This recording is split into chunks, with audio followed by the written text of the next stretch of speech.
Good afternoon, my friends. This morning I got up and then I went back to bed, and early in the morning, Elias came in. It's his 5-year-old birthday.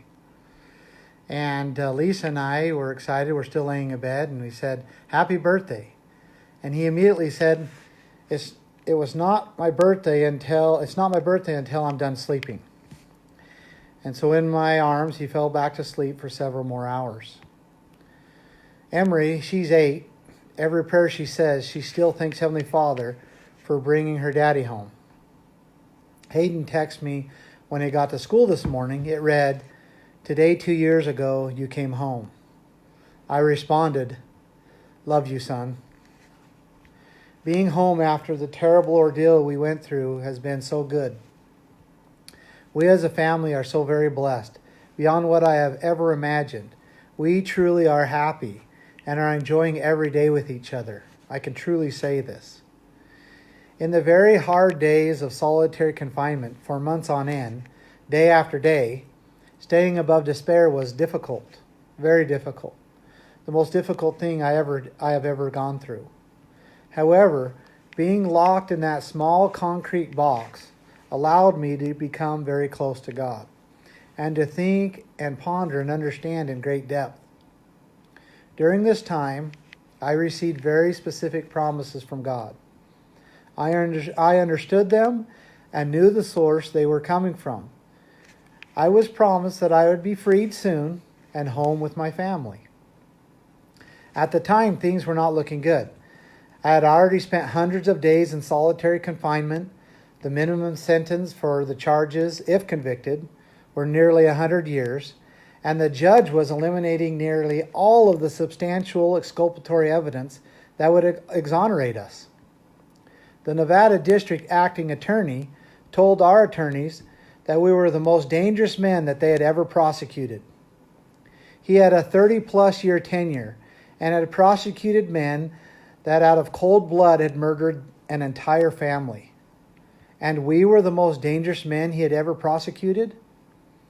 But this was the lie that was being spewed for political reasons. And at the time, it seemed anyone in power was believing it. It was hard to stay positive, but the Lord kept making promises. I was promised that the pit of lies the prosecutors were digging for us was the very pit that they themselves would fall into.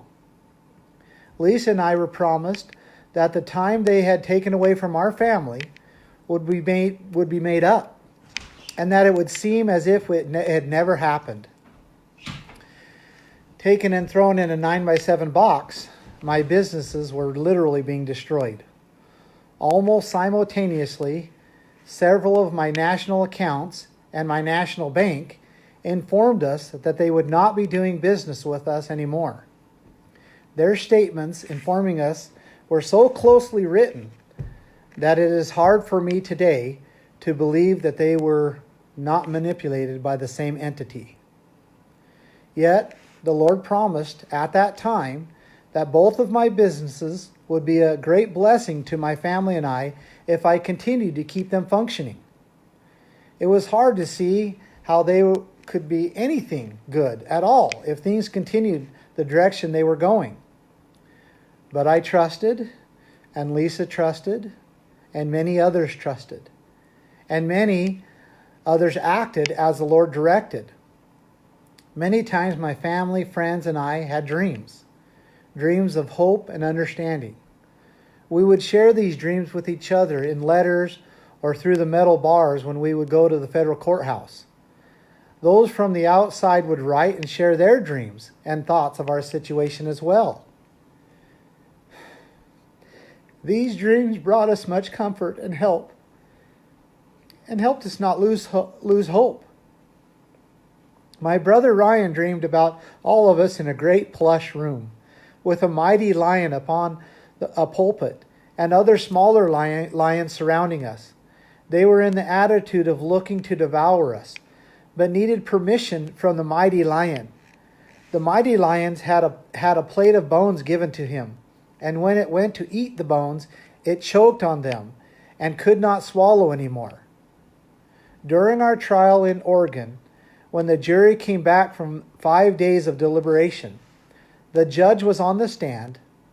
They had put plush chairs all around the courtroom, in front of the gallery and the jury box and around the other side. These chairs were filled with top government officials, such as the head of the Department of Justice, the FBI, and the Oregon U.S. attorneys, along with many others. They were in the attitude of preparing to receive great satisfaction with what was about to come.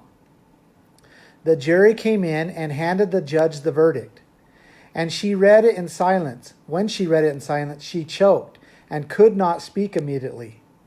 Gaining her composure, she then read the verdict out loud.